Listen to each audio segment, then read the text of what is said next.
Hey, what's up everybody, this is Scar from MECHAVERSE.co. Welcome back to my review of the 1-to-144 high-grade Universal Century Sazabi from the Shark Counter-Attack movie. In this part I will go over the fully assembled MS and how it goes together with his accessories.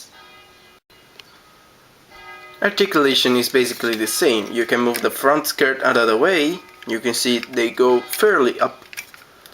And to have the leg going forward pretty far, and you can move the back skirt too a little to have the leg going backward, not that far because of how it's shaped. And you can move the side skirt a little bit, however the leg can't go further than that. Waist can rotate about this far, then it hits the side skirts, and it is on a ball joint, so it can wiggle around like that. And shoulder moves forward like this. Impressive for how bulky it is. And these things can move out of the way, so you can have the arm going this far up, and the arm can rotate below the shoulder, and the hand wiggles around and rotate. The head can move up and down on a ball joint, and then there is a joint so it can go up further, and that's about it. The holding hands have a peg inside, and the beam sabers, and even this beam axe slash sword has a little hole, so they hold really secure in the hands. And you can see that with just two beam sabers, the Sazabi suddenly becomes more fearsome.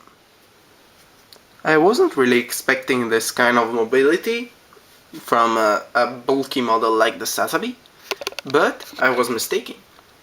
The legs move pretty well, and having the feet this big certainly helps the model standing up, whatever pose you put it in. And the ankles move fairly well, so you can see there I have flat feet, although the legs are split. And the elbows moves well, the shoulder moves well, everything about this model moves well. No problem whatsoever holding his beam rifle, since they are only two pieces of plastic put together, so it's really lightweight. And you can see it is really a big beam rifle. Everything about this model is oversized and big. I love that. Now, something I forgot to mention in the previous parts is that the axe slash sword can be stored on the shield, and it easily comes off like that.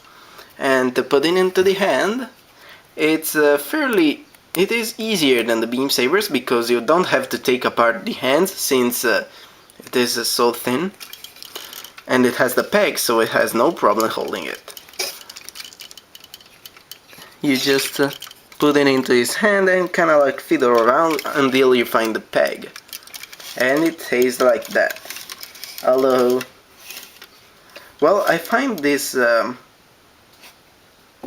point of holding this weapon works perfectly with the axe, but with this sword it is a little bit awkward.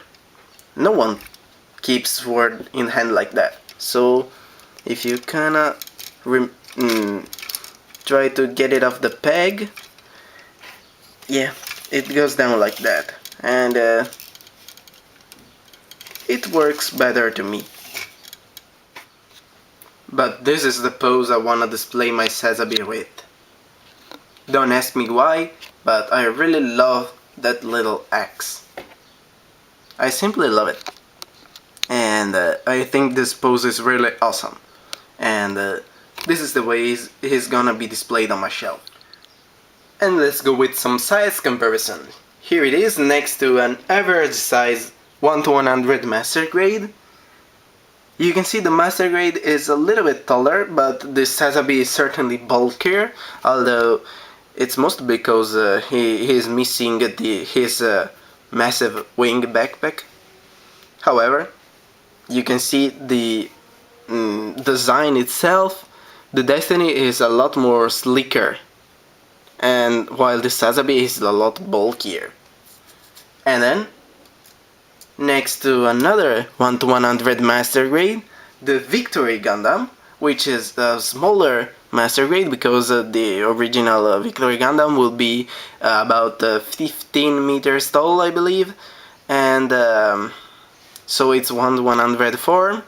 He's not as tall as an 18-meter Gundam, and you can see the Sazabi totally tower over him.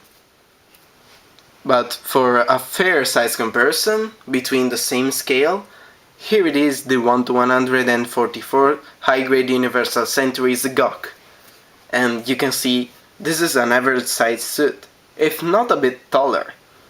And you can see the Sazabi is a beast. It is really a beast. I will show the new Gundam, but unfortunately it's not around here today. Whatever. And that would be all for the 1-to-144 high-grade Universal Century Sazabi from the Shark Counter-Attack movie. And it is really a good kit. It is a little bit pricey, but to me it is totally worth it. Articulation, it is a little bit limited by the bulk of the kit, but not so much really. And the articulation it has, it is enough to pull off some really cool poses. And as you have seen, stability is great due to those massive feet, and accessories are great, are all great. I like the X, but also the others are really cool, and detail is really good. I don't know what else to say. Go get it if you want. If you like the Sazabi, this is definitely a kit to get. Anyway, everybody, this was Scar from MECHAVERSE.co. Hope you enjoyed the video. Like and subscribe if you haven't already. And I will see you at the next time. Thank you for watching. Bye.